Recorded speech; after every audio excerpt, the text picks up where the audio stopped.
ಉತ್ತರ ಕರ್ನಾಟಕ ನ್ಯೂಸ್. ಇದು ಕನ್ನಡದ ಉಸಿರು.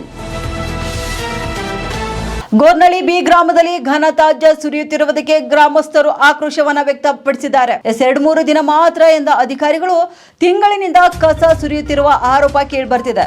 ಬೀದರ್ ನಗರದಲ್ಲಿ ಸಂಗ್ರಹವಾಗುವ ಕಸವನ್ನ ಗೋರ್ನಳ್ಳಿ ಬಿ ಬಳಿ ತಂದು ಸುರಿಯುತ್ತಿದ್ದಾರೆ ಪಾಲಿಕೆಯವರು. ಕೊಳಚೆ ನೀರು ಸಂರಕ್ಷಣೆ ಘಟಕ ಪಕ್ಕದಲ್ಲೇ ಇದೆ. ಇನ್ನು ಕಸ ಹಾಕ್ತಿರುವುದಕ್ಕೆ ತೀವ್ರ ವಿರೋಧ ಕೂಡ ವ್ಯಕ್ತವಾಗ್ತಿದೆ. ದುರ್ವಾಸನೆ ಮಾಲಿನ್ಯದಿಂದ ಗ್ರಾಮಸ್ಥರ ಬದುಕು ಅಸ್ತವ್ಯಸ್ತವಾಗಿದೆ. ಕಸದಿಂದ ಸಾಂಕ್ರಾಮಿಕ ರೋಗ ಹರಡುವ ಭೀತಿಯಲ್ಲಿದ್ದಾರೆ ಸ್ಥಳೀಯರು. ಗ್ರಾಮದ ಪರಿಸರ ಹಾಗೂ ರೋಗಗಳು ಬರುವ ಆತಂಕದಲ್ಲಿ ಸ್ಥಳೀಯರಿದ್ದಾರೆ. ಕಸ ಹಾಕ್ತಿರುವುದನ್ನು ಖಂಡಿಸಿ ಘಟಕಕ್ಕೆ ಬೀಗ ಹಾಕಿದ್ದಾರೆ ಗ್ರಾಮಸ್ಥರು. ಕಸ ಸುರಿಯುವುದನ್ನು ತಕ್ಷಣ ನಿಲ್ಲಿಸುವಂತೆ ಪಾಲಿಕೆಗೆ ಒತ್ತಾಯ ಕೂಡ ಮಾಡಿದ್ದಾರೆ. ಒಂದ್ ವೇಳೆ ಬೇಡಿಕೆ ಈಡೇರದಿದ್ರೆ ಉಗ್ರ ಹೋರಾಟದ ಎಚ್ಚರಿಕೆಯನ್ನ ಕೂಡ ನೀಡಿದ್ದಾರೆ. ಗ್ರಾಮವನ್ನ ಕಸದ ತೊಟ್ಟಿಯನ್ನಾಗಿ ಮಾಡಬೇಡಿ ಎಂದು ಸ್ಥಳೀಯರು ಅಲ್ಲಿ ಆಕ್ರೋಶವನ್ನ ವ್ಯಕ್ತಪಡಿಸುತ್ತಿದ್ದಾರೆ.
ಸ್ವಲ್ಪ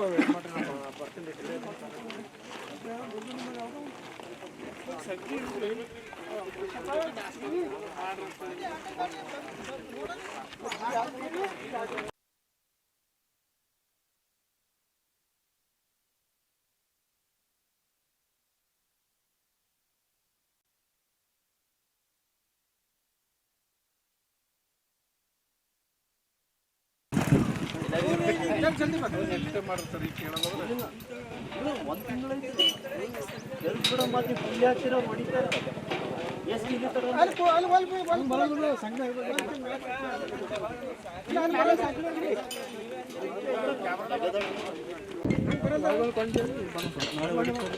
ಮುಂಜಾನೆ ಒಂದು ಅರ್ಧಕ್ಕೆ ಸರ್ ಮುಂಜಾನೆ 6-10 ನಿಮಿಷಕ್ಕಾಗಿತ್ತು ಕೀಲಿ ಹಾಕಿದ್ರಿ 7 ಗಂಟೆಗೆ ಬರೋಣ ಹೊಡೆದಕ್ಕೆ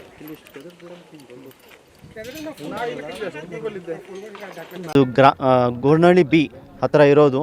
ಸುಮಾರು ಹೊಲ, ಕಾಲೇಜು, ಸ್ಕೂಲು, ಸೊ ಇಂಜಿನಿಯರಿಂಗ್ ವಿದ್ಯಾರ್ಥಿ ಎಲ್ಲರೂ ಇಲ್ಲದಾರ. ಬೆಳಗ್ಗೆ ಎಲ್ಲಿಂದ ಎಲ್ಲರೂ ಹೋಗೋದು ಬರೋದದ. ಈ ಸ್ಮೆಲ್ನ ಬದುಕಬೇಕಾದ್ರೆ ಆಗಲ್ಲ. ಸೊ ದಯವಿಟ್ಟು ಇದಕ್ಕೊಂದು ಕ್ರಮ ತೊಗೋಬೇಕು. ಇದು ಟೈಮ್ ಹೆಂಗದ ಅಂತ ಜೂನ್ ಅಂತಂದ್ರೆ ಮಳೆ ಬಿದ್ದು ಜಾಸ್ತಿ ಸ್ಮೆಲ್ ಬರಾಗತ್ತೆ. ಇದು ಸಂಗಟ ರೋಗಗಳು ಹರಡ್ತಾವೆ. ಸೊ ನೊಣ ನೋಡ್ಬೋದು, ನಾಯಿಗಳು ನೋಡ್ಬೋದು, ಕಾಟ ಭಾಳ ಆಗ್ಯದ. ಸೊ ಇದಕ್ಕೆ ಎಷ್ಟು ಇಮಿಡಿಯೇಟ್ ಆ್ಯಕ್ಷನ್ ತೊಗೊಂಡ್ರೆ ಅಷ್ಟು ಒಳ್ಳೇದದ. ಸೊ ಇದೆಲ್ಲ ಡಂಪ್ ಇದ್ದಿದ್ದು ತೆಗೆದು ಬೇರೆ ಕಡೆ ಡಂಪ್ ಮಾಡಿರಿ.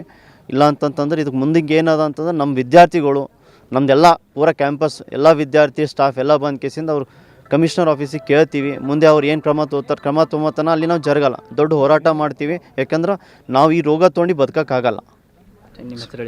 ನನ್ನ ಹೆಸರು ಸತೀಶ್, ಪ್ರಿನ್ಸಿಪಲ್ ಇದ್ದೀನಿ, Sharanabasaveshwara PU college and Sharanabasava public school. ನಾವು ಗೋರ್ನಳ್ಳಿ ಗ್ರಾಮಸ್ಥರಿಂದ ನಾವು ಸತೀಶ್ ಕುಮಾರ್ ಮೇತ್ರಿ ಅಂತ ಮಾತಾಡ್ತೀವಿ. ಇದು STP ನೀರು ಶುದ್ಧೀಕರಣ ಘಟಕ ಅದ. ಆಲ್ರೆಡಿ ಕಮಿಷನರು ಬಂದಿದ್ದಾಗ ನಾವು ಹೇಳಿವಿ, ಮನವಿ ಮಾಡೀವಿ ಅವರಿಗೆ, ಇಲ್ಲಿ ಫಿಲ್ಟರ್ನೂ ಆಗ್ತಾಯಿಲ್ಲ ಅಂತ ಹೇಳಿ. ಮತ್ತು ಅದು ಒಂದು ಕೆಲಸ ಮಾಡ್ತೀವಿ ಅಂತ ಹೇಳ್ಯಾರ. ಮತ್ತು ಇಮಿಡಿಯೇಟ್ಲಿ ಒಂದು ತಿಂಗಳು 1.5 ತಿಂಗಳು ಆಯ್ತಿದ್ದು ಹಾಕ್ಲತ್ತಿ ಕಚ್ರ ಹಾಕ್ಲತ್ತಾರ. ಅವ್ರಿಗೆ ನಾವು ನಾಗೇಶ್ವರ್ಗೂ ಮಾತಾಡಿ ತೆಗಿತಿ ಅಂತ ಅಲ್ಲತ್ತಾರ, ಬಟ್ ತೆಗ್ದಿಲ್ಲ. ಅದು ಸಲುವಾಗಿ ನಾವು ಭಾಳ ರಿಕ್ವೆಸ್ಟ್ ಮಾಡ್ಕೊಂಡಿವಿ. ಇವತ್ತು STP ಗೇಟಿನ ಕೀಲಿ ಹಾಕಿ ನಾವು ಕಚ್ರ ಗಾಡಿಗಳಿಗೆಲ್ಲ ರೊಕ್ಕಸೀವಿ. ಅದಕ್ಕೆ ನಮ್ಮ ಕರೆಗೆ ಕೂಗೊಟ್ಟು ಅವ್ರು ವಾಪಸ್ ಹೋಗಿದ್ದಾರೆ. ಅದಕ್ಕೆ ಆಲ್ಮೋಸ್ಟ್ ಆದೊಟ್ಟು ಜಲ್ದಿ ಇಲ್ಲೇ ಡಂಪ್ ತೆಗಿಬೇಕು, ಜನರಿಗೆ ರಿಲೀಫ್ ಮಾಡಂಗೆ ಇರಬೇಕು. ಸೊಳ್ಳೆ ಕಾಟ ಮತ್ತು ಸ್ಮೆಲ್ಲು ನೊಣ ಜಾಸ್ತಿ ಇದಾಗ್ಲತ್ತದ, ಜನರಿಗೆ ತ್ರಾಸ ಆಗ್ಲತ್ತದ. ಇಲ್ಲೇ ಸಮೀಪದಲ್ಲಿ ಅಪ್ಪ ಕಾಲೇಜ್ ಇದೆ, ಅಲ್ಲಿ ಸಮೀಪದಾಗ ಮತ್ತು ಅಲ್ಲಿ ಕ್ಯಾಂಟೀನು ಇದ್ದಾರೆ, ಬಟ್ ಅಲ್ಲೇದು ಪ್ರಾಬ್ಲಮ್ ಜಾಸ್ತಿ ಆಗ್ಯದ. ಆ ಸಲುವಾಗಿ ನಮ್ಮದು ಸ್ಥಳೀಯರು ಭಾಳ ಸರ್ಕಾರಕ್ಕಾಗಲಿ ಇದು ಗ್ರಾಮದ ಏನು ಮಹಾನಗರ ಪಾಲಿಕೆ ಭಾಳ ಅಗದಿ ರಿಕ್ವೆಸ್ಟ್ ಅದ. ಇದು ಆಲ್ಮೋಸ್ಟ್ ಅಲ್ಲಿ ನಿಮ್ಮ ಮಾತಾಡೋಕ್ಕೂ ಆಗ್ತಾಯಿಲ್ಲ ಇಲ್ಲಿ. ಅದಕ್ಕೆ ರಿಕ್ವೆಸ್ಟ್ ಅದ ಸರ್, ದಯವಿಟ್ಟು ಇಲ್ಲೇ ಡಂಪ್ ತೆಗಿಬೇಕು, ನಮ್ಮ ಜನರಿಗೆ ಜಲ್ದಿ ರಿಲೀಫ್ ಮಾಡಬೇಕು. ನಿಮ್ಮ ಹೆಸರು ಹೇಳಿ ಸರ್. ಸತೀಶ್ ಕುಮಾರ್ ಮೇತೆ, ಗ್ರಾಮ ಪಂಚಾಯತ್ ಮಾಜಿ ಮೆಂಬರ್ ಇದ್ದೀನಿ.